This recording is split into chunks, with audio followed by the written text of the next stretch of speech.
Boker Tov les Koulam. Bokerah. Aujourd'hui, on est dimanche 30 juillet, le 7 du mois de Av. Hashem, dans 2 jours, on aura la Géoula, donc on va pas jeûner. D'accord? Comme Shabbat, il a dit le Rav, on va juste faire un peu de technique, histoire de dire qu'on soit sûr, au cas où il faudrait jeûner, qu'on sache un petit peu quelques halachot. Alors, très rapidement, on commence, si Dieu veut, Bezat Hashem, avec des halachot. Ce Shabbat, j'ai donné un petit chidouche, bien sûr qu'il n'est pas de moi, qui est du Rav Friedman. Rav Friedman. Un chidouche, mamash, à mon avis, qui est ptsatsa. Donc on verra si Dieu veut à la fin du shiur Bezat Hashem. Alors on va commencer à quelques halachot, parce que c'est vraiment important, attirer à l'ichot et la halachot. Comme je vous l'ai dit, et avant même de commencer à la halachot, je le dis souvent, je me répète très très souvent, je le dis, tous les rabbins me le disent bien évidemment, d'accord, mais on se doit de le dire, de répéter, il ne sert à rien de jeûner, d'accord, si c'est une coquille vide, d'accord, je m'explique. Bien sûr qu'on doit jeûner, bien sûr qu'on doit faire tout ce qu'on doit faire, d'accord, mais le ikar, le principal des choses, c'est quoi? C'est de savoir pourquoi est-ce qu'on jeûne. Finalement, c'est quoi? C'est un jeûne supplémentaire. On a jeûné l'année dernière, on a jeûné depuis 20 ans, et alors on va encore jeûner l'année prochaine. C'est juste ça qui nous intéresse, et de savoir à quelle heure on va commencer, à quelle heure on va finir, combien de temps ça va durer, je vais avoir mal à la tête, je suis déjà fatigué d'avance. Il n'y a que ça qui nous intéresse, non. Les Inyan, c'est quoi? C'est de savoir pourquoi est-ce qu'on jeûne. Donc c'est ce qu'on va essayer de voir ce matin, Bezat Hashem, avec ce petit chidouche, justement, les petits chidushim, pour nous dire, essayer de comprendre. Je vais vous dire, c'est un petit peu quand du présent, il y a une maladie, parce que c'est une maladie finalement. La faute, c'est une maladie spirituelle, mais ça reste une maladie. D'accord, la neshama est malade à cause des fautes. Donc, comme toutes les maladies, si on veut la traiter, il faut la traiter à la racine. Et pour la traiter à la racine, il faut savoir d'où vient le shoresh. D'accord, d'où vient le problème. D'accord, d'où vient le problème de Tchabiav. Où est-ce que ça a commencé? C'est ce qu'on va essayer de voir aujourd'hui. Donc avant de commencer, quelques halachot, comme on a dit, d'accord, quelques halachot sur Erev Tisha B'Av, donc c'est-à-dire donc déjà demain soir, d'accord, qu'est-ce qu'il faut qu'on fasse? Alors, bien évidemment, se couper les ongles, se couper les cheveux, se couper la barbe, etc. Bah ça c'est évident que on fait plus tout ça, sauf pour les ongles, si bien évidemment ça nous abîme les ongles, parce qu'on a par exemple un ongle incarné ou des choses comme ça, bien évidemment c'est moutard de couper, il n'y a aucun problème. Ou si effectivement on a les ongles qui dépassent le bout de chair ici, ça c'est vrai toute l'année, mais même là, d'accord, on se doit de les couper. Pourquoi? Parce que à Pikabala, sur le bout des ongles, c'est là où ce qu'on appelle les chitsonim, les forces du mal, elles résident, d'accord. Donc c'est bien de se couper toute l'année, de se couper les ongles, d'accord. Je dis pas que voilà, on a notre ami guitariste qui a un ongle qui est plus long que les autres, lui parce qu'il s'en sert pour la guitare, on parle pas de ça. Mais de règle générale, pour se laisser les ongles longs, c'est pour se laisser les ongles longs parce que c'est une mode, ou ceux qui laissent le petit doigt ici, d'accord, pour c'est une mode. On n'a pas à le faire. Comme pour les cheveux longs aussi, nous en tant que juifs, on ne doit pas faire ça, parce que tous les chitsonim ont ce qu'on appelle une achiza, c'est-à-dire toutes les forces entre guillemets du mal qui sont autour ont une achiza, c'est une emprise, d'accord, plus facile. Et qu'est-ce qu'ils font? Ben, un petit peu comme des chaydakim, comme des bactéries, ils viennent sur nous et ils viennent téter notre kedusha, tout simplement. Donc des fois, pourquoi est-ce qu'on se sent qu'on baisse un petit peu des fois? C'est juste une examen. Hein, mais pourquoi des fois on sent que quand on fait Torah Mitzvot, des fois on sent moins de force. On a moins envie de faire la tefila, on a moins envie d'étudier, on sent moins la pêche. Pourquoi?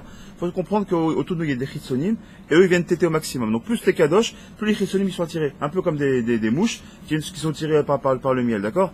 Pour pas dire autre chose. D'accord? Donc plus quelque chose qui est bon, plus t'as comment on appelle ça, les chitsonim qui viennent autour. D'accord? Donc il faut attention à ça de pousser au maximum ces chitsonim, d'ailleurs pendant cette période-là, qui est une période un petit peu difficile. Très bien. Ensuite, donc on a dit, on doit déjà pas faire de tachanonim, c'est-à-dire que lundi après il ne faut pas de tachanonim. Pourquoi? Parce qu'on a dit que ça s'appelle Mikra Moed, d'accord, ça s'appelle Moed, d'accord, c'est une fête, comme on l'a déjà dit plusieurs fois. D'accord, donc on fera pas les tachanonim, donc même si aujourd'hui c'est encore pas encore une fête, mais ça va l'être, d'accord, comme on sait, le Masher va naître ce jour-là, Bezat Hashem. D'accord, maintenant la question qu'on a à se poser c'est bon, alors, les taïels, est-ce que je dois me promener? Bien sûr que non. À partir de demain après-midi, Chatzot, bon, à partir de demain après-midi, Chatzot, on commence déjà à faire attention. Est-ce qu'on a le droit de travailler? C'est une question qui était souvent posée pour lundi après-midi. Ken, c'est moutard de travailler. Étudier, il faut éviter. D'accord? C'est éviter, c'est quoi? Tout ce qui est étude, parce qu'on sait que l'étude donne du profit, donne de la joie. D'accord? Par contre, si on veut étudier des lois de Havelut, ou des lois de deuil, ou bien alors des lois de Tisha B'Av elle-même, ça c'est moutard. D'accord? Il n'y a pas de problème. Tout ce qui est lié à des choses qui peuvent, entre guillemets, nous attrister un petit peu, c'est le moment de les étudier. On n'a pas trop envie d'étudier les lois de deuil toute l'année. Pas trop quelque chose qu'on a envie d'étudier. Donc à ce moment-là, c'est bien d'étudier ça. Pas le livre de Yov, attention, pas le livre de Yov en entier, mais une partie de Yov, toutes les parties où c'est un petit peu triste, à côté un petit peu triste, où il a perdu ses enfants, etc. Ça, on peut l'étudier. Depuis Erev Shabbat, depuis Erev Shabbat et Shabbat lui-même, d'accord.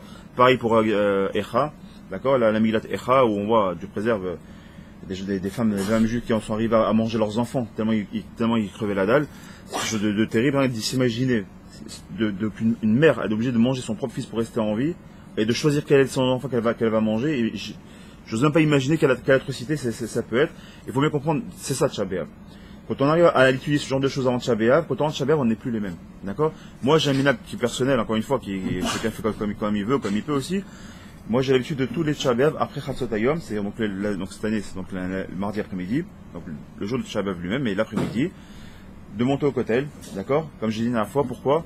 Bah, quand t'es au kotel, je pense qu'il n'y a pas un endroit plus propice que d'être face au kotel un jour de Tisha B'Av, et où tu vois que ce petit morceau de mur qui nous reste, qui est Kadosh Kodashim, c'est ce qui nous reste, mais finalement c'est un petit morceau de mur, un rempart extérieur du Beth Amikdash, ça nous laisse imaginer qu'est-ce que c'était le Beth Amikdash, qu'était la grandeur du Beth Amikdash, et malheureusement qu'est-ce qu'on a perdu. Qu'est-ce qui est Chasser Lanu. Donc même si c'était effectivement il y a 1900 cette année, c'est exactement 1949 ans malheureusement qu'on a perdu le Beth Amikdash chez Ni. D'accord, donc se poser la question pourquoi on a perdu ce Beth Amikdash, d'accord, et se poser cette question-là, pas que se poser la question, et d'essayer de comprendre et essayer de vivre ce deuil-là. D'accord, donc comment on peut vivre le deuil? Et bien ça, très simplement déjà en commençant par étudier un petit peu les choses qui sont passées à ce moment-là, bien évidemment. D'accord, il faut savoir qu'ici, d'ailleurs je dis pour ceux qui seraient à Ashdod, Tisha B'Av, il y aura un cours, un très long cours du Rav Twitou ici, qui commencera à 4h de l'après-midi. Je vous le dis tout de suite, comme ça vous le savez. D'accord, à 4h de l'après-midi jusqu'à la sortie du jeûne. Mincha sera vers le coup de 7h30, je pense. Donc de 4h à 7h30, 3h30 de shiur. Et en grande partie, il va parler de la Shoah. Donc il va faire en fait un shiur basé sur la Shoah, parce qu'on sait très bien que la Shoah, la nuit de cristal a commencé aussi à Tisha B'Av. D'accord, donc on sait très bien qu'il y a beaucoup de similitudes entre le Beth Amikdash qui a été détruit et tous les malheurs qu'on a eu, et aussi pendant la Shoah, il y a beaucoup de similitudes. D'accord, donc on va essayer, le Rav va essayer de faire il y aura certainement des lois d'Avilut aussi, mais aussi une grande partie du jour qui sera, donc voilà, soyez nombreux. C'est vrai que c'est un petit peu long, mais en même temps ça fait passer entre guillemets le temps, mais bien le temps, d'accord, au lieu de regarder un film ou rester couché stam, d'étudier en même temps, d'étudier des lois qui sont importantes, ou l'heure du moussard, et de prendre un peu conscience de ce que c'est. Jusqu'à Mincha, ce sera 7h30 après. D'accord, donc bon, ceux qui peuvent avec ses cochotes, etc. Donc moi en tout cas voilà, après vers le coup de 1h de l'après-midi, ceux qui veulent l'istaref, on peut partir à 2-3 voitures. On va au cotel, on va sur place, on fait là-bas, on prie un petit peu, on fait il y a un osach à lire sur le cotel, d'accord, sur place, la destruction du Beth Amikdash sur place. Je pense que c'est le jour le plus propice où il faut aller au cotel ce jour-là. Bon, vous attachez encore une fois selon ses cochotes parce que c'est pas évident, il fait chaud, on est fatigué, on n'a pas envie de conduire, etc. Bon, chacun avec ses possibilités. Donc en tout cas, il nous dit ici, on va rentrer dans la Souda Mafseket. Donc la Souda Mafseket, c'est la Souda qui va séparer, d'accord, le jour où effectivement on est lundi et le fait qu'on va rentrer dans le jeûne. D'accord, c'est une Souda Mafseket qui va faire dans cette coupure-là, Mafseket qui vient de Afsaka, qui fait un Efsek, donc qui fait une différence entre le fait qu'on soit dans le jour et on va passer dans la période de deuil. D'accord, donc Souda Mafseket, comme on sait, on ne doit pas manger deux tafshilin. Le mot tafshil vient du mot bichoul, c'est donc deux choses qui sont cuites. J'ai un petit peu vu que c'est des lois le Rav avait certainement dû dire. Je suis une trazara très rapide, comme ça qu'on se rappelle, pour ceux qui ne connaîtraient pas trop, de se rappeler. Donc deux tafshilin, donc c'est-à-dire deux mets qui sont cuits. Ça veut dire dans l'absolu, si je veux prendre par exemple un mets, par exemple je prends du riz, et à côté je veux manger une tomate, j'ai pas de problème. Pourquoi? Parce que la tomate elle est chaille, la tomate elle est crue, d'accord? Donc tout ce qui est cru par définition, on peut le manger, aucun problème. Tout ce qui est cuit, par contre, je peux pas. Si maintenant je veux par exemple manger un poisson et du riz en même temps, dans la Souda Mafseket, c'est assour. Pourquoi c'est assour? Ça s'appelle deux mets. Donc très attention, je l'ai fait comme ça les étudiants à la bado comme ça, d'accord? Je vais un petit peu, comme ça on avance un petit peu, mais on va extrapoler un petit peu. Attention, parce qu'il y a des dynimes de bichoul pour la Souda Mafseket, et je m'explique. Tout ce qui est cuit, on a dit c'est interdit. Ça, je peux le comprendre. Maintenant, attention, tout ce qui est kavouche, tout ce qui est meushan, d'accord? Kavouche, ça veut dire tout ce qui est, aide-moi dans les mots, tout ce qui est tout ce qui est fumé, d'accord? Comme le poisson fumé, tout ce qui est en saumure, tout ce qui est en conservation, tout ce qui est ce genre de choses, d'accord? Par exemple des olives, d'accord, que j'ai laissé tremper dans de l'huile, par exemple, ou un petit peu de sel, par exemple, d'accord, ou des variantes que j'ai mis dans de l'eau salée, par exemple, d'accord? Automatiquement, ça a cuit. Ça s'appelle Torah de Bichoul. C'est-à-dire que même ça, c'est assour. Faut faire très attention, d'accord? Si par exemple, je voulais manger un poisson avec, par exemple, je veux dire, en guise de crudité, je vais prendre des variantes, on rentre dans un problème. Pourquoi? Bah, tout simplement parce que les variantes des indignes de Bichoul. D'accord? Donc tout ce qui s'appelle cuit, quelle que soit la cuisson, que ce soit fumé, confit, les fruits confits par exemple, ou des fois, vous savez, ou les citrons confits comme ça, d'accord? Toutes ces choses-là, d'accord, à partir du moment où ils sont plus high, ils sont plus crus, automatiquement ils indiquent de bichoul, donc faites très attention. Carottes cuites, salade cuite de Shabbat, par exemple, que tu voudrais ressortir, toutes choses là, assour, d'accord? Un plat, hein? Pourquoi? Parce que de tafchil, pourquoi? Très simple. La question qui a été posée ici par Hacher, c'est pourquoi? Finalement, quel rapport? Qu'est-ce qu'il y a? C'est une pseudo mafseket. Aref Kippour, on peut manger 10 plats si on a envie. Hein. Quel rapport, justement? Aref Kippour, d'abord, ça s'appelle Shabbat Shabbaton. D'ailleurs, si Kippour tombe à Shabbat, on repousse pas Kippour. Kippour, si tombe Shabbat, on va jeûner pendant Shabbat. Pourquoi? Parce que ça s'appelle Shabbat Shabbaton. Très bien. Maintenant, là, ça a une notion de deuil. Mamage de deuil, d'accord? Le Khamid nous a instauré ça en tant que deuil. Et donc, justement, le fait de limiter les tafchilines, c'est pour susciter, justement, de rentrer dans le deuil avec une différence. Dis, waouh, pourquoi toute l'année je mange 10 plats si j'en ai envie, ce jour-là, je peux manger qu'un seul plat pour montrer la différence. C'est pour ça aussi qu'on mange par terre. C'est pour ça que ce Blainer Assulik, par exemple, c'est ton cas, Yitzhak, pour prochaine, t'as des grands garçons, on mange pas ensemble. Pourquoi? On n'a pas le même pardon de faire zimoun. Pourquoi? On ne doit pas montrer qu'on est mistaref, qu'on est associés les uns les autres. Là, on veut monter, un petit peu comme un Pessar, on suscite chez l'autre. Ma, nishtana, laïlazé, là, d'ailleurs, c'est marrant qu'on dit ça parce que vous savez qu'il y a un manishtana aussi qu'on lit dans les. Vous savez qu'il y a un manishtana à Kippour, à Pessah, mais même à Tchabiav, il y a un manishtana. Et là-bas, justement, on dit ce manishtana, quelle différence entre cette nuit-là ou toutes les autres nuits? Cette nuit-là, on est assis par terre et on pleure. Les autres nuits, on est assis à table. Cette nuit-là, on doit pleurer le bêta. Les autres nuits, on est khayab d'être toujours en joie. Il y a un manishtana qu'on lit dans les keynotes, d'accord? Pourquoi? Parce que de la même manière qu'on se pose des questions pour Pessah, quelle différence entre cette nuit-là et les autres nuits? On doit se poser des questions, quelle différence entre ce jour-là et les autres jours? Parce que moi, c'est un jour meyouchad, un jour qui est bon pour un particulier. Donc, le fait de ne pas manger, le fait de ne pas manger deux tafchilines, c'est pour nous susciter aussi de dire, waouh, c'est quelque chose de différent. Je mange assis, je me sépare des gens. Alors, même si c'est pas à Issour, Alpidine, de dormir à côté de sa femme, ce qui est sûr, bien évidemment, c'est Tashvishemita, d'accord, d'avoir des relations conjugales, d'accord, les relations conjugales, ça c'est la source Vadaï, d'accord, y compris si c'est son soir du mikvé, d'accord, la femme, même si c'est son soir du mikvé, elle ira pas au mikvé ce soir-là, elle repoussera au lendemain, elle a pas le droit d'aller au mikvé, d'accord, et qu'elle va remettre, on n'a pas le droit de coucher avec sa femme ce soir-là, d'accord. Maintenant, il y en a qui disent que Adif, en tout cas moi c'est comme ça que je fais personnellement, et Adif apparemment de faire comme ça, d'accord, de faire comme si votre femme était Nida ce soir-là, de se séparer totalement du lit, d'accord, de rien se passer de main à main, etc., se séparer totalement, encore une fois, pour susciter justement ces fameux questionnements, de dire waouh, c'est vraiment différent aujourd'hui, c'est vraiment différent des autres jours, de montrer vraiment une différence. Si on fait ça déjà dans ta chaîne, quand on va rentrer dans le Shabbat, déjà on sera différent, d'accord. Alors, maintenant par exemple, on peut même aller plus loin, je veux manger des œufs. Les œufs, c'est des œufs. Mais je veux manger un œuf dur et une ravita, comme une omelette. Et les deux, c'est des œufs. Maintenant, je rajoute aucun ingrédient. Un œuf dur, comme ça, et une ravita simple, d'accord? Ça, j'aime pas le droit. Ça s'appelle déjà deux mets différents. Pourtant, ce sont deux œufs. Comme le goût est différent, pour bien comprendre tout ce qui est ta'anouk, tout ce qui est bien fait, tout ce qui est plaisir, il faut se l'enlever en gros. D'accord? Voilà, donc qu'est-ce qu'on fait dans ce cas-là? Nous, on a tous nos minag, en règle générale, de manger un œuf, d'accord? Un œuf dur en l'occurrence, parce que ça représente un petit peu la veloute, d'accord? L'œuf qui est rond comme ça. On a l'habitude de le tremper dans du hafar, d'accord? Dans de la cendre, d'accord? Et en règle générale, on met pas de sel non plus pour bien montrer la veloute, et on mange ça. Alors, par contre, encore une chose, rappelez-vous une chose, ça s'appelle Sewudat Mafseket. En Sewuda, Blipat Lechem. D'accord? On ne peut pas donner un din de Sewuda, il n'y a pas une Sewuda si on ne fait pas motzi. D'accord? Donc on est obligé de faire motzi, encore une fois dans son coin pour pas faire le zimoun avec les autres, d'accord? On fait motzi dans son petit coin, on mange son morceau de pain, on boit de l'eau, il n'y a aucun problème, d'accord? Et derrière, on fait ça, comment on appelle ça? On fait sa Sewuda et on fait ce Birkat Hamazon et on va. C'est une coutume, t'es pas obligé. Les Tunisiens vont dire non, on mange je vais peut-être mal le prononcer, l'ahlalem. Voilà, l'ahlalem là, d'accord, ils vont manger. Alors, la question qui m'a été posée hier par un Tunisien, je me dis, attends, mais tu me dis deux mets différents, mais attention, l'ahlalem, apparemment, ce sont des vermicelles, si j'ai bien compris, avec des lentilles. Donc, c'est deux plats différents, a priori. Alors, non. Maintenant, voilà, quand c'est cuisiné ensemble, et comme toute l'année, quand on fait ça, si on devait le manger dans l'année, l'ahlalem, c'est toujours des vermicelles avec des lentilles, sinon ça s'appelle pas l'ahlalem. Alors, c'est moutard. Comme celui, par exemple, qui a l'habitude de manger toute l'année du riz avec des petits pois, c'est comme ça qu'il mange son riz et ses petits pois toute l'année. Il n'y a pas aucun problème, il pourra les manger, d'accord? Mais si maintenant il fait un plat de riz et un plat de petits plats, il veut goûter aux deux, c'est déjà assourd, d'accord? Donc si maintenant il mange ça ensemble, c'est une question que je peux répondre, je réponds. Hein. D'accord? Si maintenant on les mange toute l'année ensemble, il y a pas de problème. D'accord? Par exemple, quelqu'un qui ferait un riz cantonais, comme on l'a expliqué. Un riz cantonais, c'est quoi? C'est du riz avec des petits morceaux d'œuf à l'intérieur. Des fois, il y a il y a un peu de maïs, il y a un peu de, d'accord? C'est plusieurs choses qui sont mélangées. C'est ça qu'on appelle un riz cantonais par définition. Donc, si tu veux manger un riz cantonais, par exemple, si tu as envie de prendre ce vinaigre et de manger un riz cantonais, t'as le droit. Et même si c'est mélangé, pourquoi ça a été cuit ensemble? Si un chinois, il a fait chaud, va savoir. On peut comprendre, imagine. Donc, une salade cuisée et un plat, c'est pas... Ah, sourd. Question. Attends, une question.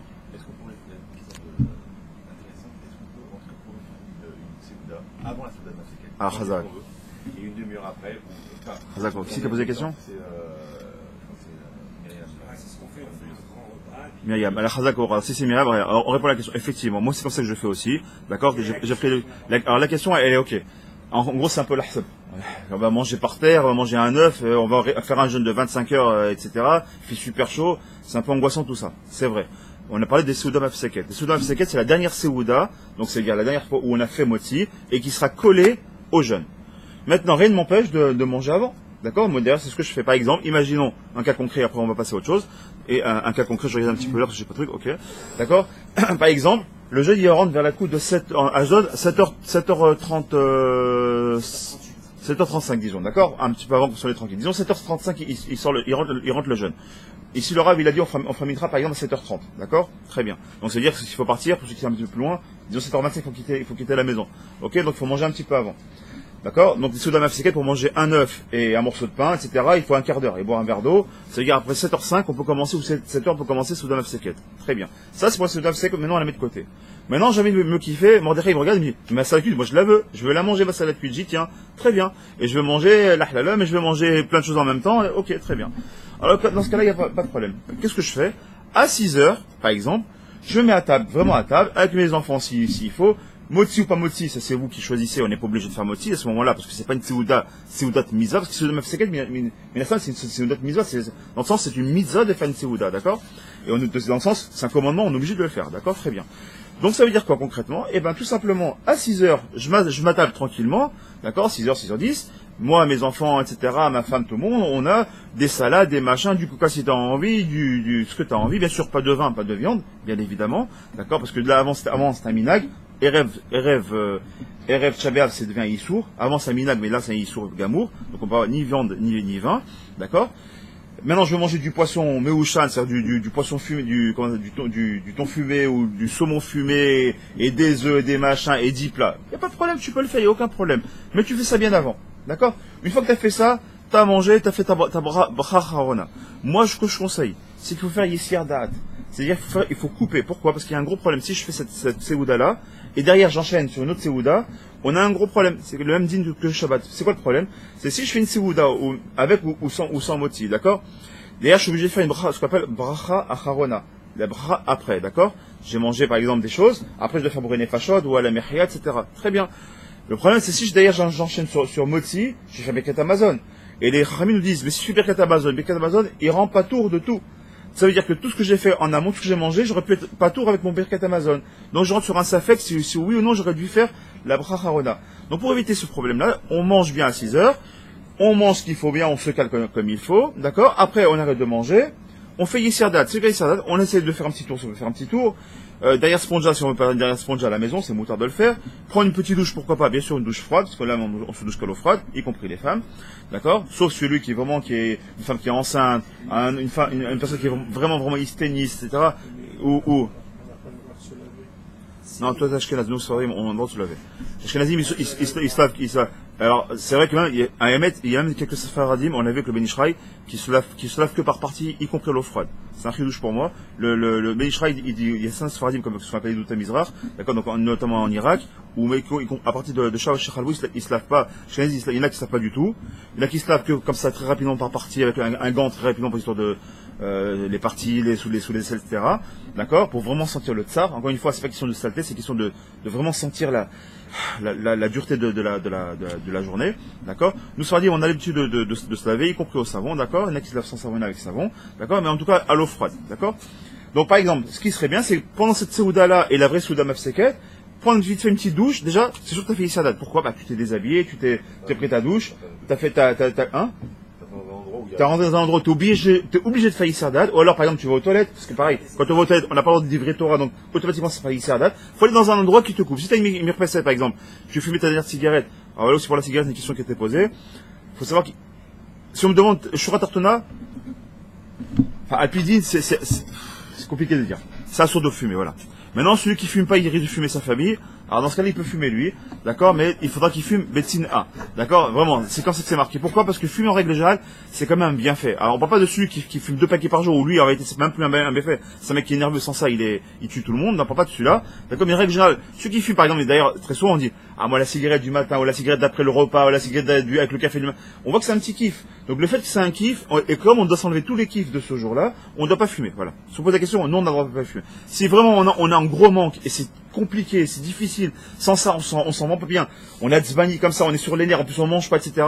On risque d'être mal, et pour lui, pour l'entourage. Dans ce cas-là, il peut fumer, alors de chez lui, Betzin A, d'accord?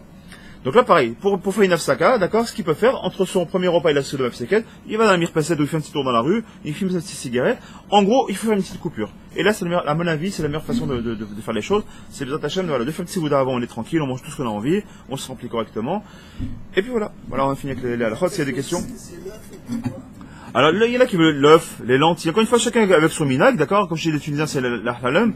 Chacun c'est ses minag. Nous, par exemple, on a l'habitude de manger des lentilles et l'œuf. On mange les deux. Donc, qu'est-ce que je fais? Moi, je prends mon plat de lentilles avec ma seouda au début, d'accord? Et mon œuf pour la seouda mafseket. C'est comme ça que je fais. Tu as fait ton repas chaud à 6 heures, t'en refais un à 7 heures. Juste l'œuf, c'est tout. Ouais. De toute façon, il y a un œuf à manger. D'accord? Voilà, l'œuf c'est pour montrer vraiment, c'est encore une fois, c'est pas une obligation, c'est qu'un minag, d'accord? Ok? Est-ce qu'il y a d'autres choses qu'on pourrait voir par rapport à ça? Est-ce qu'on a le droit du coca, des machins? En réalité, il n'y a pas de problème, on peut voir. Prendre plusieurs fruits, on pourrait, etc. Pas de problème. Donc, pour Tchabéaf, Béasum, Bervodo, bien évidemment, il n'y a que 5 interdits, comme vous le savez. D'accord? Donc, relation conjugale, on l'a dit. Bien sûr, pas boire, ne pas manger, ne pas mettre de chaussures en cuir. D'accord? Et bien sûr, de ne pas se laver, c'est les 5 interdits sur lesquels on ne doit pas faire. Et bien évidemment, éviter tout ce qui est simcha. Donc bien évidemment, pas de musique, d'accord, pas de télé, on doit s'asseoir par terre. Donc celui qui a du mal à être par terre, mamache, alors au moins il met un petit banc à 3 tfachim. Un tefar c'est 24 cm, c'est 8 cm, c'est-à-dire 3 tfachim c'est 24 cm. Selon les déotes, ça va entre 24 et 30 cm, mais c'est le maximum, d'accord, pas au-delà. Pour manger, la soda il faut être aussi assis par terre, y compris les femmes, selon les Gout Yosef, d'accord, donc il faut faire attention, d'accord, chacun dans son petit coin, on essaie de prendre ça au sérieux, d'accord, bien évidemment, on se dit pas shalom l'un et l'autre, d'accord, on évite de se dire shalom, y compris dans la famille, même dans l'entourage, si vraiment quelqu'un nous a dit shalom, et si on lui répond pas, on sait que ça risque de faire un chilou Hachem parce qu'il comprend rien, c'est un mec il est chilou, machin, tu lui dis toujours shalom, et aujourd'hui tu lui dis pas shalom, il croit que tu lui fais la tête, d'accord, alors on ne dira pas un grand shalom, d'accord, on fera un petit signe de tête, un truc comme un genre comme ça, mais on évite au maximum, d'accord. Le mot shalom, c'est justement, l'antithèse du shalom aujourd'hui, c'est ça, c'est shalom vient du mot shalem. Aujourd'hui, malheureusement, enfin, Tchabéav, malheureusement, c'est pas shalem, justement, c'est là le problème, d'accord, c'est pour ça qu'on ne doit pas dire shalom, qui est aussi une des khatima d'Akadosh, un des noms d'Hachem. Pour dormir, on peut dormir sur une banquette ou dormir par terre, ou il faut vraiment dormir. C'est bien de dormir par terre, d'accord, au moins jusqu'à Khatzot. C'est-à-dire jusqu'au lendemain, d'accord. Celui qui a des problèmes de dos, celui qui est un petit peu âgé, celui qui a des problèmes d'arthrose, ça, il peut dormir dans son lit. Alors qu'est-ce que tu peux faire par contre, en règle générale, tu fais quelque chose qui fait un chinouille. Par exemple, si tu peux dormir sans coussin, c'est bien.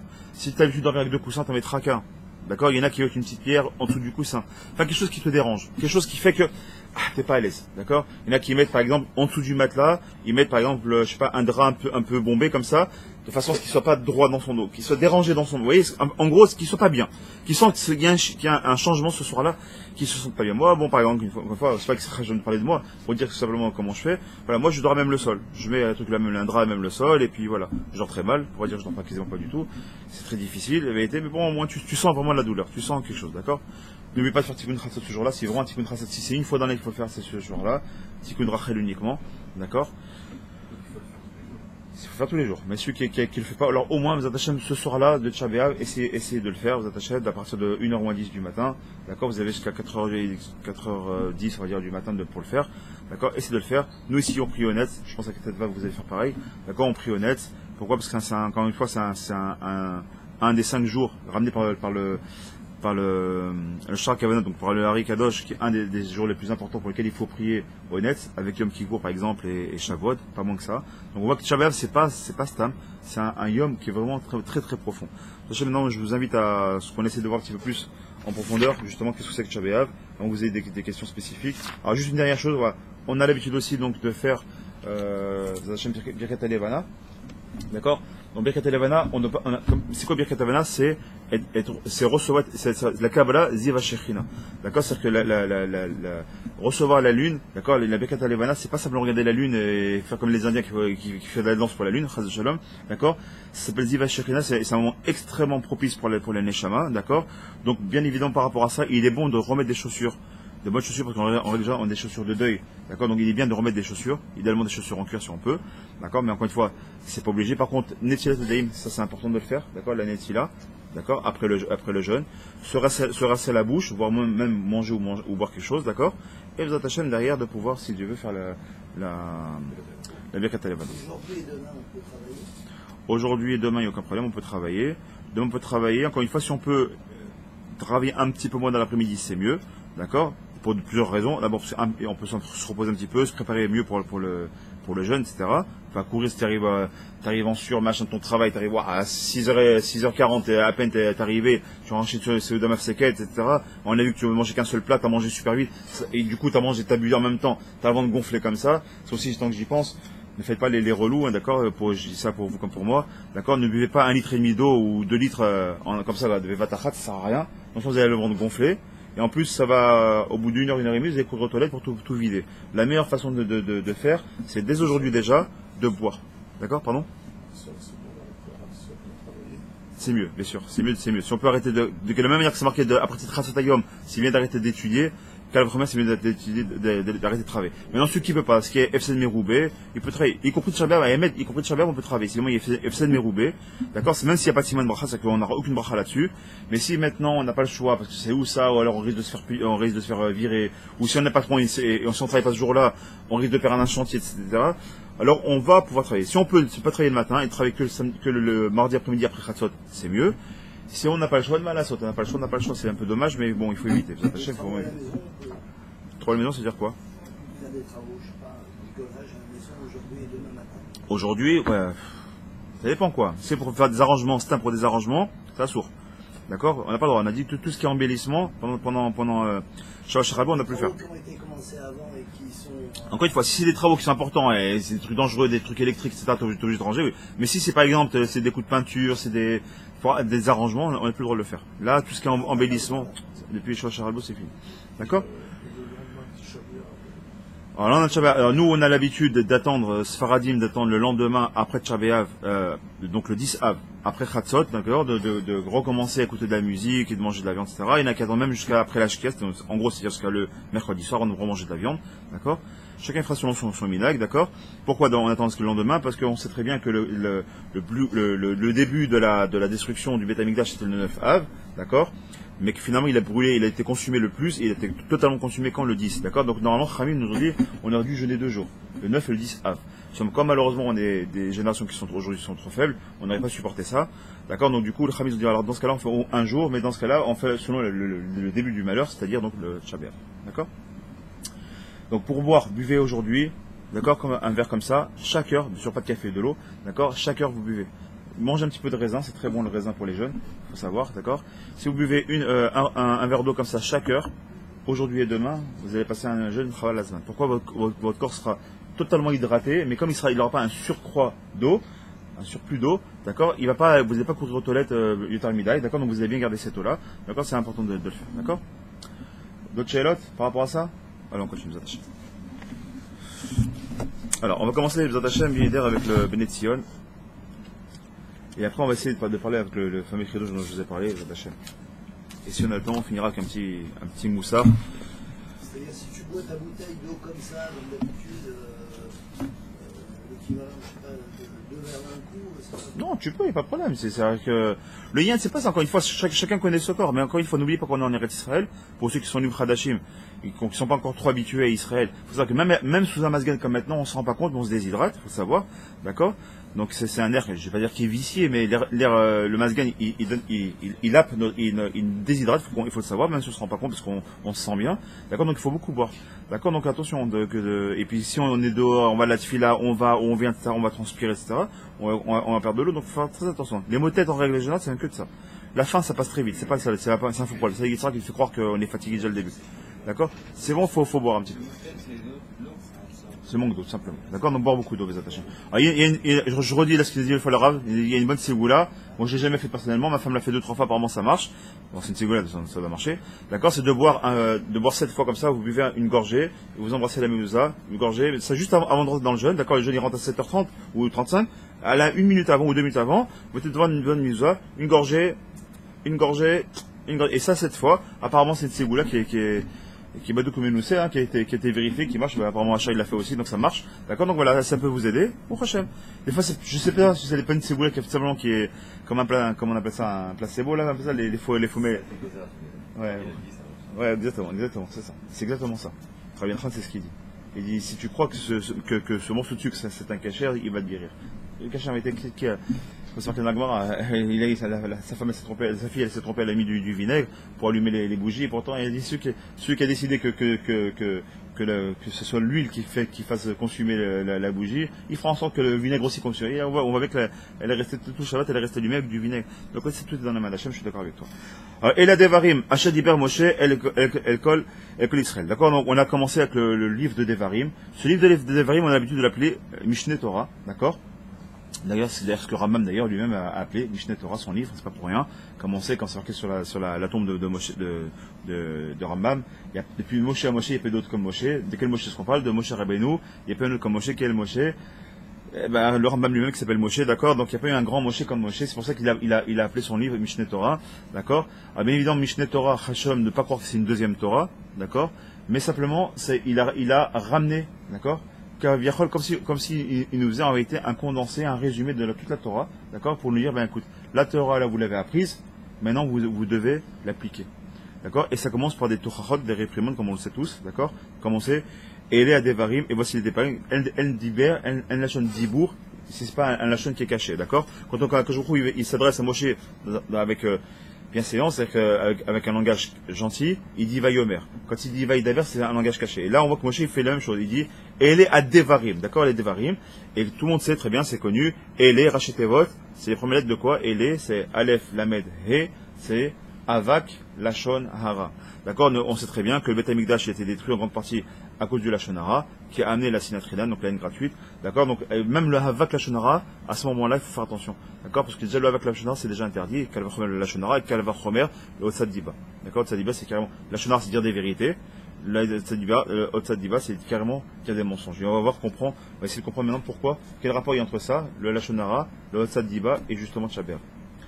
Là, ce que j'ai trouvé ça intéressant, je vous donne une petite chose que j'ai lu hier, au nom du Sfat Emet, qui nous dit comme ça, Atzadik Rabbi Yehuda Lev Migour, qu'on appelle donc Sfat Emet. Aya Omer, Sefer Advarim ou Bebechinat Tefilin Shaliad. Il nous dit, il a une notion de Tefilin du bras. Pourquoi? Il dit de la même manière, vous savez comment c'est fait des Tefilin? Les Tefilin, comment c'est? Vous avez ici le Tefilin de la tête et le Tefilin du bras. Quelle différence entre les deux, vous savez? Dans la tête, on a 4 compartiments. Tac, tac, tac. D'accord? Donc, parce qu'on a 4 parachiotes. D'accord? Et dans le bras, on a les mêmes parachiotes, mais qui sont écrits sur un seul claf. C'est-à-dire, ici, on a une seule paracha, et ici, on a 4 parachiotes. Et il dit, le Sfat Emet, c'est exactement comme on regarde. Bereshit, Shemot, Vaikra, Bamidbar, les 4 parachiotes qui sont Keneged, ceux qui sont sur le roche. C'est quoi? Donc, c'est les Marshavot. Et par contre, Devarim, qui est tout seul, lui, c'est quoi? Il fait Mishneh Torah, il te dit, c'est comme le bras, il n'y a qu'un seul parachet. Et pourquoi le bras? Parce que c'est le nœud qui est collé au quoi? Qui est collé au cœur. Une façon de nous dire, il nous dit ici, une façon de nous dire, c'est très bien. T'étudies la Torah, lo alimud aikar et la amaase. D'accord? C'est bien d'étudier, mais le principal, c'est de l'appliquer. Et à ce moment précisément, justement, est-ce qu'il nous manquait de la Torah à l'époque? On voit qu'il ne manquait pas de la Torah. On voit bien est-ce qu'il manque de la Torah aujourd'hui qu'on a dit la dernière fois? Les Yeshivot, c'est pas ce qui manque. Les Yeshivot, il y en a, des Beth Midrash comme ici, grâce à Dieu. Il y en a partout. Mais pourquoi on n'a pas Beth Midrash Shashnishi alors? C'est qu'il nous manque quelque chose. Il nous manque quelque chose là, c'est quoi? C'est que justement, aujourd'hui, on est trop dans le limoud et on n'est pas dans le maasé. c'est bien d'avoir tous ces livres-là, mais si on les applique pas, si on les apprend stable, on les apprend, comme la chanson parlait. Si moi-même je suis pas trop cavaro, je vis pas ce que je vous dis, et vous, si vous ne vivez pas ce qu'on est en train d'étudier ensemble, alors on n'a rien gagné. Mais on n'a rien gagné. Et c'est pour ça qu'on doit même arriver aujourd'hui, mieux vaut faire peu, comme c'est marqué. D'accord? T'as cherché beaucoup, t'as rien pris. T'as cherché un petit peu, t'as reçu. Comme ça, il nous dit le Père Kavod, d'accord? Si tu cherches un petit peu, tu auras. C'est sûr, tu auras. D'accord? Vous mieux chercher un petit peu et faire que de devoir faire plein de choses, de se faire des objectifs jusqu'à la Lune et finalement ne rien faire. Alors on va s'attacher à ce qu'on va essayer de faire. Donc il nous dit c'est Sfatemet. Quand Moshe Rabbeinu est revenu, sous forme de réprimande pour te dire attention, ne faites pas les mêmes erreurs. Moi je vais partir parce qu'il est en train de nous avertir que le Gadol Hador il s'en va, donc c'est Moshe Rabbeinu. Mais avant de partir, comme tout grand rave, il avertit ses élèves. Moi je vais partir, je vais devoir vous laisser. D'accord? Comme l'Admour qui quitte et qui va laisser ses élèves. Avant de les quitter, il leur donne tout, à la fois des réprimandes, parce qu'une réprimande finalement c'est quoi? Nous on peut prendre ça comme du mal. Une réprimande, quoi? Qu'il est lu pour moi, mais t'as pas compris. C'est de l'amour. La vraie, quelqu'un qui aime son prochain, il lui fait des réprimandes. Si tu n'aimes pas, tu laisses, il fait ce qu'il veut, je n'ai rien à faire. Il mange ta ref. Mais tu vois, il dit, Yehoudi Ayekar, ce que tu manges, c'est pas cachère. Et quand on va bouler, tu reviens, hop, d'accord? Et la réprimande, c'est quoi? C'est donner une claque d'un côté et caresser de l'autre. Et inversement. C'est exactement ce qu'il a fait Moshe Rabbeinu. Il nous a fait des réprimandes, en même temps, il nous a fait des tochot, en même temps, et après, il nous donne des brachot, d'accord? Qui est Elef Pa'ami, la fameuse bracha que l'on a des attachés. D'accord? Donc, rappelez-vous ça, que ce séfer-là, il a un digne de Tefillin. Ensuite, il dit, Ela Devarim, Diber Moshe, Bekol Israël, on peut aussi prendre ça. Ce Devarim, quoi, Nikret, Bechol Shana Beshabbat, Asmuchal Tchabéav. Comme par hasard, toujours cette paracha-là, elle sera tout le temps, avant Tchabéav. Donc, elle veut nous enseigner quelque chose. Pourquoi? Qui pétard paracha, mais ça perd Moshe al-Chet et Meraglim, tout simplement. Parce que bizarrement, alors que dans Shelach Lech Hanashim, on a déjà parlé on a déjà parlé des Meraglim, dans Devarim, de quoi est-ce que nous reparle? Encore une fois, on reparle des Meraglim. Qu'est-ce que tu parles des Meraglim? On a déjà vu passer les Meraglim. Il dit pourquoi les Meraglim? J'ai été dire parce qu'ils ont Otziou Diba Eretzrei. Ils ont fait du Lachonara. Il a dit, attention, la même manière que les Meraglim, ils ont fait Otzadiba, ils ont fait du Lachonara sur la terre, ça nous a malheureusement amené des bayottes. Quelles bayottes nous a amené? Vemitou Bekar Asson, une catastrophe, quoi? Kaved Aldor Yotse Mitzrayim, ça a donné une catastrophe lourde de conséquences pour tous ceux qui sont sortis de Mitzrayim. On commence très bien, ils sont tous morts pendant les 40 ans dans le désert. Pourquoi? Parce qu'ils ont pleuré ce jour-là.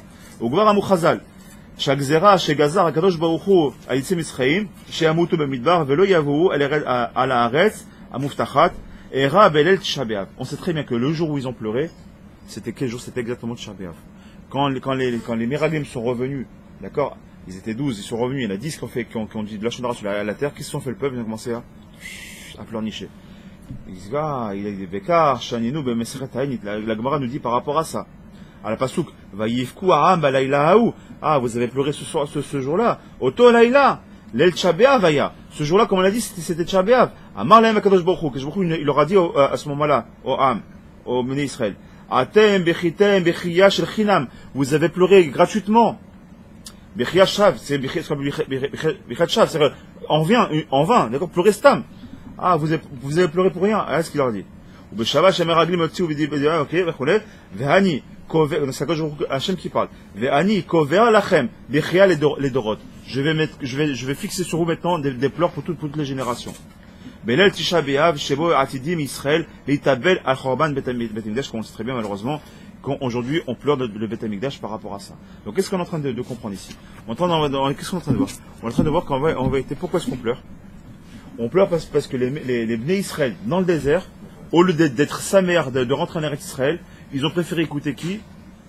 Tout simplement, les natifs d'Israël, les princes d'Israël, ils sont revenus et ils n'ont pas n'importe qui. Vous savez qu'un prince d'Israël, c'est pas n'importe qui. C'est des gens qui sont des notables, des gens très importants, mais importants dans leur richesse, importants dans leur statut, mais surtout importants dans leur Torah. C'était des Gdolim en Torah, c'était pas n'importe qui ont été choisis en plus par qui? Par Moshe Rabbeinu lui-même. Donc c'était l'élite de l'élite. L'élite de l'élite a ramené au Tzad Diba.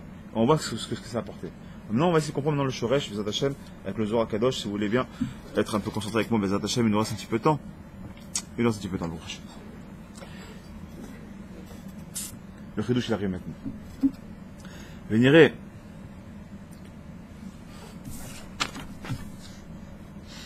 La Shnia, juste je vous dis, je ne me suis pas trompé de page. Voilà, ah la sinatrina, voilà, exactement. Venez les chefs, Hazakubar. Il dit comme ça. Venez les chefs d'ivré Azoar Achadash, Bederech Marver, Alpi Ma, Shemekaché Begmara. Donc il y a une Gemara qui ramène Yeheskel. Yeheskel qui dit Migure El Cherev Ayu et Ami, Lachen Sfok El Yarech, Ve'amar Rabbi Lazar. אלו בנים, אלו בני אדם שאוכלים ושותים זה עם זה ודוקחים זה את זה בחרבות ובלשונם. Aïe, aïe, aïe, aïe. Le Zohar Kadosh, il nous dit comme ça, hein, il nous rapporte un lien qui est ramené par la Gemara elle-même, et qui la Gemara ramène un pasouk de Yeheskel. Yeheskel, qu'est-ce qu'il est marqué? Est-ce qu'il n'y a pas eu comme ça, pardon. Ils se sont incités à l'épée avec mon peuple, c'est pourquoi je frappe-le à la cuisse. On ne comprend pas ce passage. Je répète, ils se sont incités à l'épée, qu'est-ce que ça veut dire? On ne sait pas. Avec mon peuple, avec mon propre peuple, c'est pourquoi frappe-toi à la cuisse. Ça, il faut savoir que personne ne comprend, c'est que des rimazim sur le Latid Lavo, le Olamaba et le Mashiach. Mais malgré tout, Rabbi Eliezer dans la Gemara, il donne une explication sur ça. Il dit, vous savez de quoi est-ce qu'on parle ici? Il dit, Rabbi Eliezer, ce passage, il fait allusion à quoi?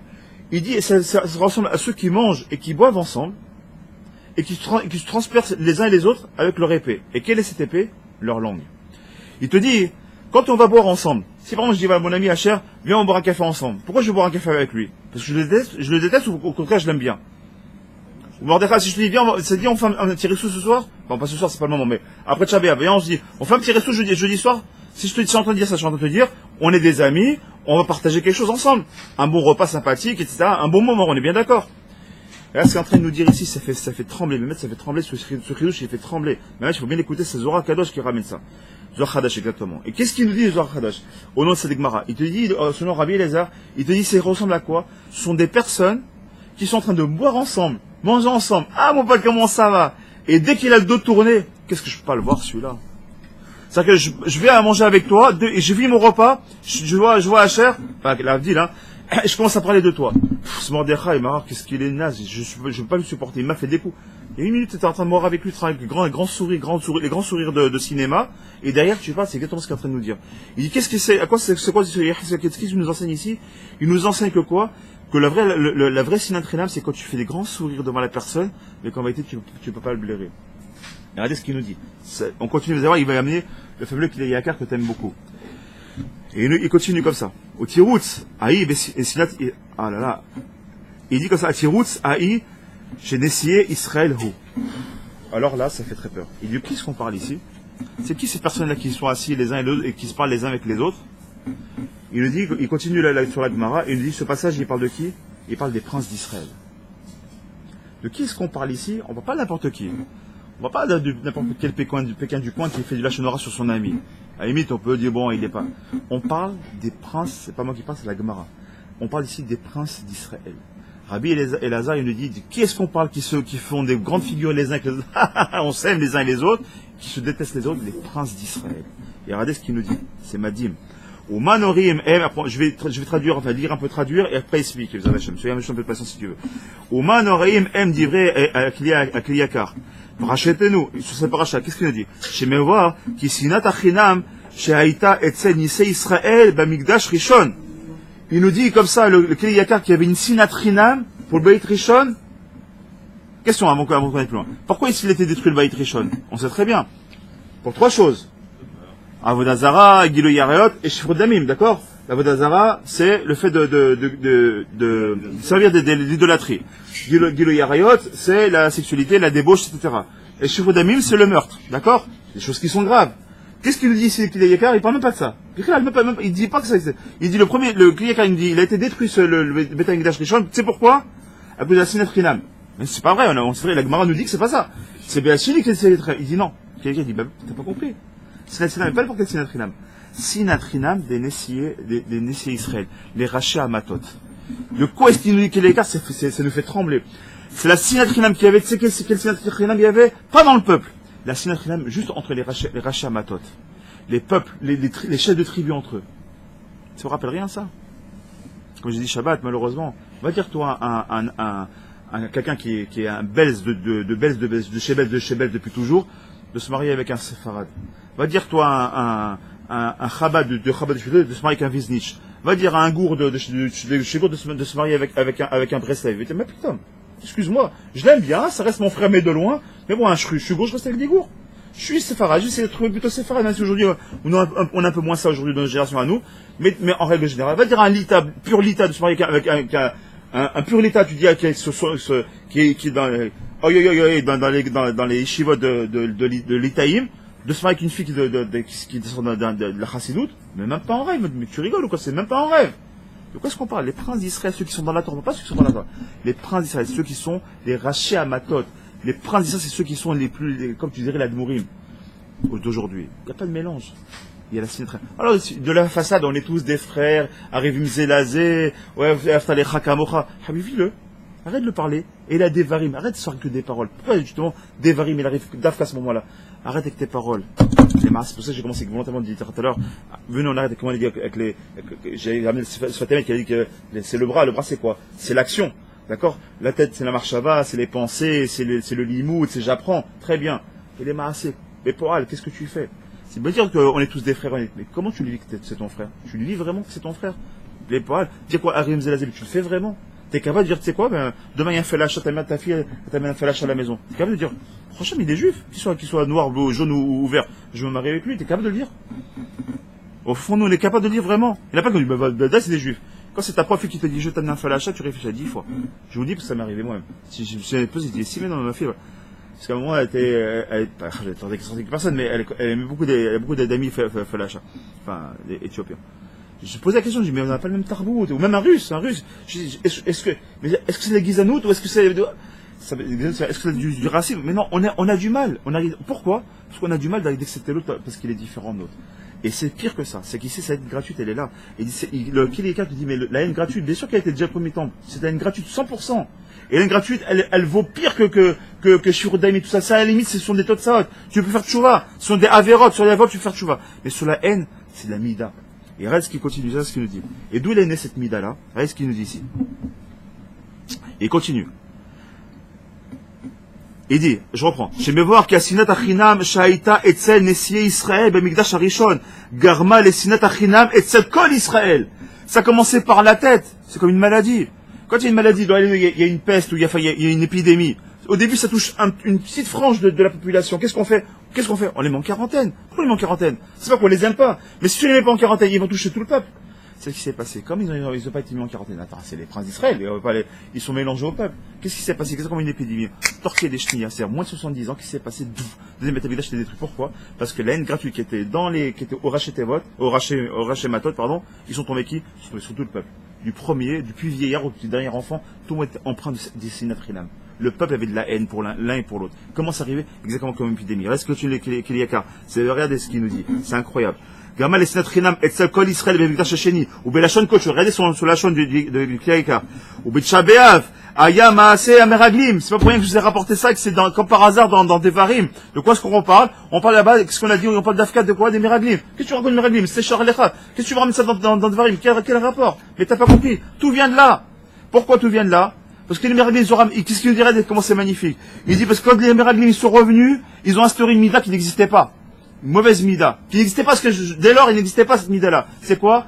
La sinatrine n'existait pas. Ce que les meraglim sont revenus en faisant le lachonara sur Israël, ils ont amené une mida nouvelle qui n'existait pas, la sinatrinam. Jusqu'à là, il n'y avait que la ravatrinam qui a été amenée par Kadosh Baruch Hu. Nidivatlev, Chochomatlev, tout ce qu'on a vu dans le Mishkan, etc. La sinatrinam n'existait pas. C'était une notion nouvelle qui a été inventée par qui? Par la haine qui était ramenée par quoi? Par la haute Sadiba. La haute Sadiba de qui? Des Nessiers, les princes de la Torah. Les princes des Névim qui ont été choisis, des Bacherim, qui ont été choisis par Moshe Rabbeinu B'atzmo Vodo. Tu te rends compte ce qu'on est en train de te dire? Les plus grands des plus grands, c'est eux qui ont amené une mauvaise mida, qui ont instauré cette mauvaise mida dans le peuple. Et regardez comment il continue. Aïe, aïe, aïe. Bo beyom nolad midat sinat achinam be'Israël.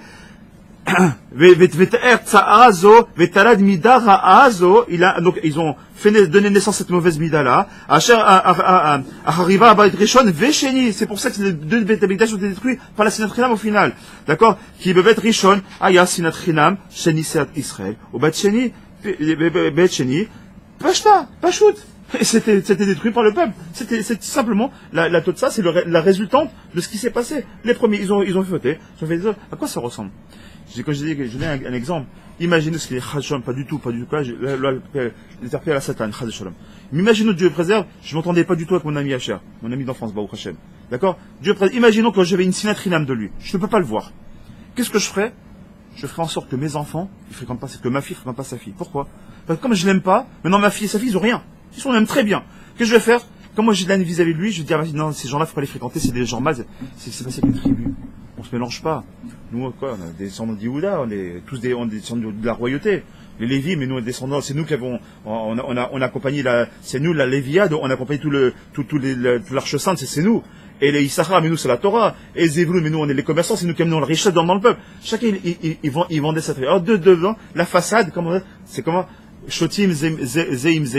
On buvait ensemble, on mangeait ensemble. On est tous des tribus, soi-disant. Ah, mais dans ta tribu à toi, tu dis, non, on se mélange pas. Nous, on est mieux que les autres. On est une élite par rapport aux autres. On se mélange pas. C'est ce qui a amené la sinatrinam. Et si aujourd'hui on appelle le troisième Beth Amikdash, c'est qu'on vit exactement la même chose. C'est qu'aujourd'hui, à l'autre niveau, on fait la même erreur.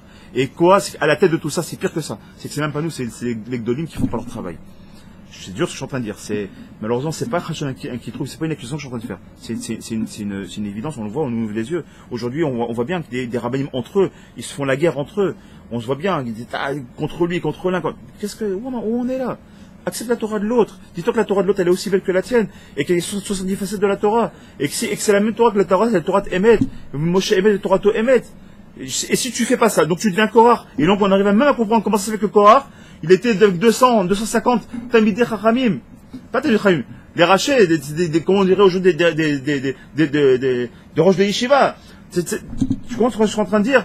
250 qui avaient Korah, parce que c'était la même chose. Ils acceptaient pas, ils mettaient la Torah Temed, Moshe Emet. Chacun pensait que c'était sa Torah à lui. Et on fait la même erreur. Et il continue comme ça, on finira B'Zat avec ça. On laissera tomber pour le moussard, je vais rajouter, c'est trop tard. Donc juste on finit pour ça. Il dit voilà exactement. Rachid, il raconte comme ça, il dit que il vous aimait, mais vous avez cru qu'il vous haïssait. C'est quand tu hais une personne, du verbe haïr, tu crois que lui il te hait. Mais Hachem jamais nous haït. Mais nous on a dit ouais, mais Dieu nous déteste, il nous jette dans le désert. C'est pourquoi? Parce que comme dans ton cœur tu aimais pas Hachem, c'est ce que ça dit Rachid sur place par rapport à ça. Comme dans ton cœur tu aimais pas Hachem, alors en fait tu disais Hachem il nous hait. Ça peut venir à l'esprit qu'un père il déteste son fils, il met un fils au monde pour le détester. Shalom. Alors, il lui dit comme ça. Et maintenant, je terminerai avec ça. Voilà, il dit comme ça. Et la question qu'il pose, il dit mais non. Pourquoi est-ce que les Khami ils ont pas parlé? Ils auraient dû normalement ils auraient dû réagir. Pourquoi ils ont pas réagi? Ils n'ont pas réagi parce qu'ils étaient Nagua Badava. Parce qu'eux-mêmes ils étaient touchés, Nagua Badava. Et si on regarde le Shoreh du Nagua Badava, c'est qu'ils étaient pris dans la chose. Si on rentre dans tout ça, nous-mêmes on est mis de côté, etc. Donc si le peuple t'imagine, si Yehuda il se marie avec Zevulun avec la tribu de Ménaché, Ménaché avec Asher, Asher avec Dan avec Naphtali, tout est mélangé. Et nous on est où alors? On n'est plus les tauliers. Ça rappelle rien de ça. Moi, je vais pas parler parce que je suis un petit, mais le Rav Toutou, il en a souvent parlé. Avec certains qui en Rousse-Carrette notamment. Qu'est-ce que tu vis? Mais viens, Eretz Israël, on a le mérite est dans Eretz Israël. On refait comme les Réglim. Et tout le Shoreh de choisir, on peut ça parce qu'en réalité, j'ai 3 pages à vous faire, mais je vais arrêter là. On n'a vraiment pas le temps. Mais le Shoreh de tout ça, c'était quoi? Le Shoreh de tout ça, c'est quoi? La vente de qui? La vente de Yosef. Tout a commencé comme ça. Aujourd'hui, Tisha B'Av, tout commence avec quoi? La première sinatrinam du monde, c'est quoi? La vente de Yosef. Qui en réalité n'est pas au départ une vraie sinatrinam. Qu'aujourd'hui, on va se transformer en sinatrinam. Parce que ils ont vendu Yosef. Comme par hasard, ils étaient 10. Combien ils étaient à vendre Yosef? 10 frères. Parce que Yosef était vendu, Binyamin il était encore avec son père. Il était pas présent. Donc ils étaient 10. C'est comme par hasard, comme les 10 Meraglim qui sont revenus et qui vont être, le petit coup, c'est quoi? Les 10 Arugemachout qui vont partir, dont Rabbi Akiva, qui vont partir, qui vont être tués avec les Romains dans les souffrances, comme vous le savez tous. D'accord? Parce qu'ils ont cru qu'au début que Yosef il a fait de la shonara sur eux. Il a dit tu fais de la shonara alors tu mets ta chayemita. Ils ont voulu le tuer. Mais après ils disent bon en fait c'est notre frère, on va pas le tuer. Alors on va le mettre en galoute, etc. Et on va toute la chercher. De la Mechira de Yosef que je vous prie, laisse rien au hasard. Et chaque chose elle est mise à sa place. C'est revenu avec quoi? Avec ces 10 margumes qui étaient là pour faire maintenant. Fais de chouva. Tu retournes à Eretz Israël pour faire tes chouva. Tu récupères une sorte de boucha. Et qu'ils ont fait au lieu de faire chouva, ils ont ramené encore pire que ça. Ils ont ramené malheureusement carrément la haute Diba. Cette fois-ci, c'est carrément pire que du lachonara, comme on a dit, lachonara c'est la vérité, c'est carrément du mensonge. Et de là, on arrive à ce qu'on arrive aujourd'hui. Hachem, parce que alors, pour pas faire Hachem que ce qu'on croit que c'est un Torah qui cavette. Alors c'est vrai qu'on m'a demandé 2 ou 3 fois, c'est donne un peu de sourire. Bon, moi, j'ai pas la même force que le Rav Tutu donner autant de sourire. Mais je pense qu'aujourd'hui, c'est pas un zman on doit vraiment sourire aujourd'hui. On ne doit pas être non plus l'ahsab, mais Tchabah c'est Tchabah encore une fois. D'accord? On doit espérer que c'est un Yom Simcha. Donc sur un Yom Simcha, on doit se mettre à Ken, on doit faire des réparations. Quand on fait les keynotes, d'ailleurs c'est pas pour rien que les keynotes, c'est les mêmes lettres que Tikkun. Les keynotes, c'est les plaintes, etc. D'accord? C'est les mêmes choses, les mêmes lettres que Tikkun. Donc tout notre travail à nous, c'est de faire un Tikkun. C'est quoi le Tikkun? Si on refait encore une fois, juste on va jeûner, et à la fin du jeûne, on boit et on est content, et enfin je peux écouter des musiques, et regarder des films et des machins. Qu'est-ce que t'as gagné, Havi? Bon, t'as jeûné, t'auras une mitzvah pour ça, t'auras un petit salaire. Mais qu'est-ce que t'as gagné? Qu'est-ce que t'as changé dans ta vie? T'as rien changé.